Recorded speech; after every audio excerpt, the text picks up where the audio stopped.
cara merasakannya jangan menjadi beban kewajiban. Cara bacanya itu baca sebagai kasih Allah kepada kita. Kalau menjadi beban, nanti berat menerimanya, malas menunaikannya.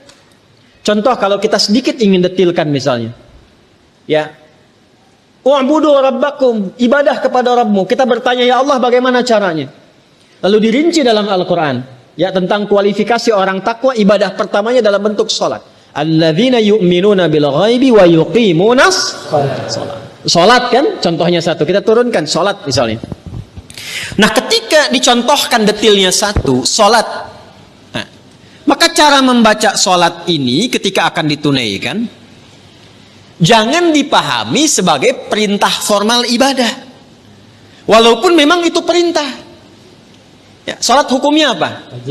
Wajib. Wajib sifatnya apa? Kewajiban kan, yang harus kita tunaikan. Bentuknya perintah kan, wa aqimus shalah, tunaikan oleh kalian sholat. Perintah mengandung unsur wajib. Wajib berarti harus dikerjakan kan.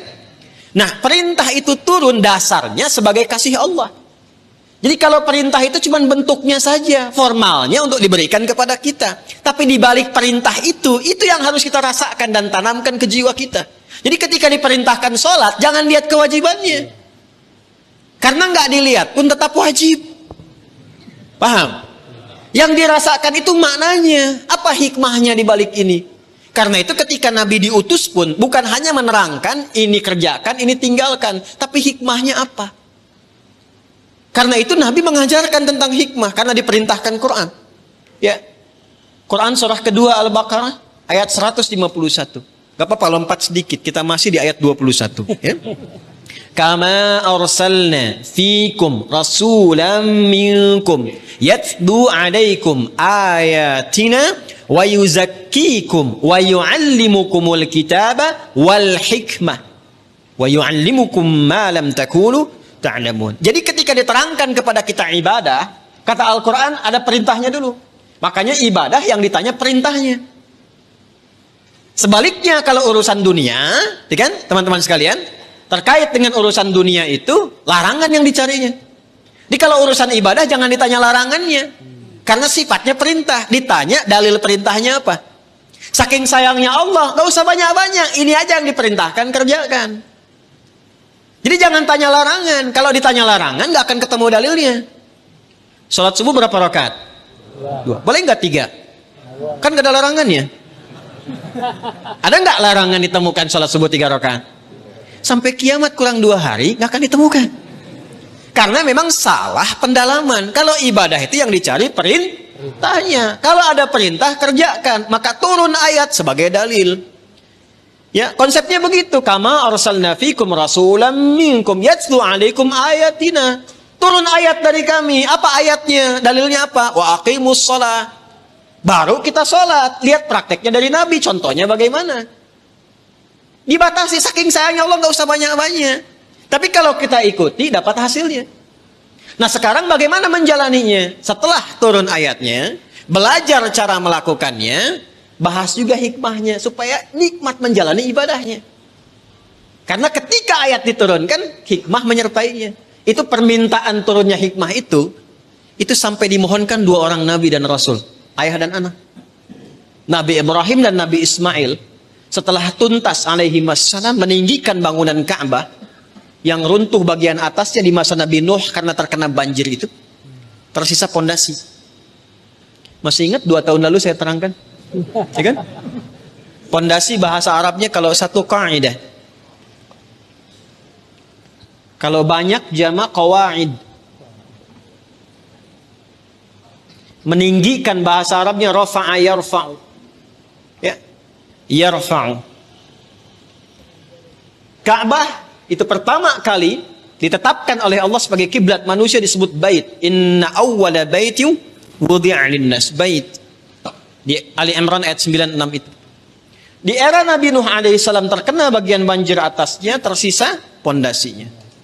Ka'bah ada berapa titiknya? 4 ya, kurang lebih gitu kan. Berarti setidaknya pondasinya ada berapa sudut? 4 bagian. Kalau 4 jama' atau tunggal? Jama'. Berarti harus bentuknya qawaid. Meninggikan tadi apa? yarfa. Apa yang ditinggikan? Bait. Buka Al-Baqarah ayat 127. Paling kiri sebelah atas di mushaf. Wa idh yarfa'u Ibrahimul qawa'ida minal baiti wa Ismailu. Ada ayatnya? Wa idh yarfa'u Ibrahimul qawa'id minal bait wa Ismailu.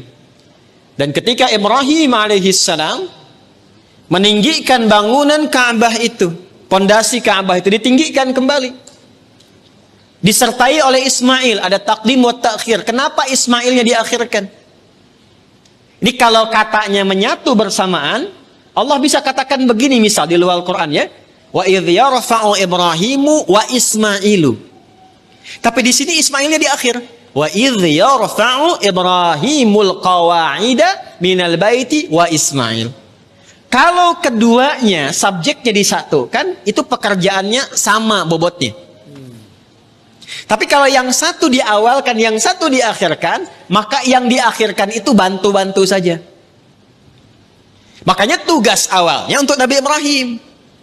Nabi Ibrahim ketika melangkahkan kaki pertama untuk membangun sesuatu, langkah untuk menunjukkan kemuliaan membangun sesuatu, itu makam namanya. Makanya tapaknya makam Ibrahim itu kan ada ya, ya kekinian itu lokasinya. Nah, di situ pertama kali itu menapak untuk meninggikan kembali. Begitu kemudian mau membangun, meninggikan, anak datang. Nanti saya rinci saat Idul Adha. Datang merasakan beban ayah. Itu tidak mudah menemukan anak yang ketika ayahnya kerja merasakan itu, ingin bantu, itu nggak mudah. Bagaimana bisa begitu? Nanti pas khutbah Idul Adha saya terangkan. Singkatnya, datang bawa batu. Batu bahasa Arabnya itu hajar.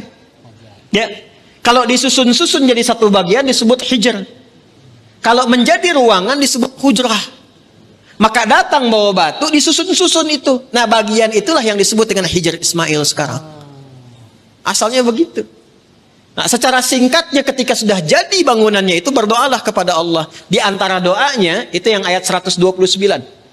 129-nya, Rabbana wab'ats fihim rasulam minhum yatlu 'alaihim ayatika wa yu'allimuhumul kitaba wal hikmah wa yuzakkihim innaka antal azizul hakim.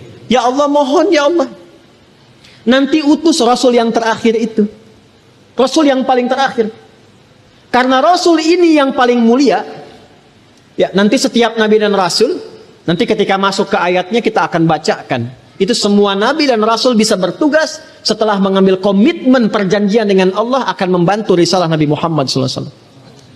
Di risalah Nabi Muhammad itu sudah diviralkan di zaman setiap Rasul sebelum kedatangan Nabi.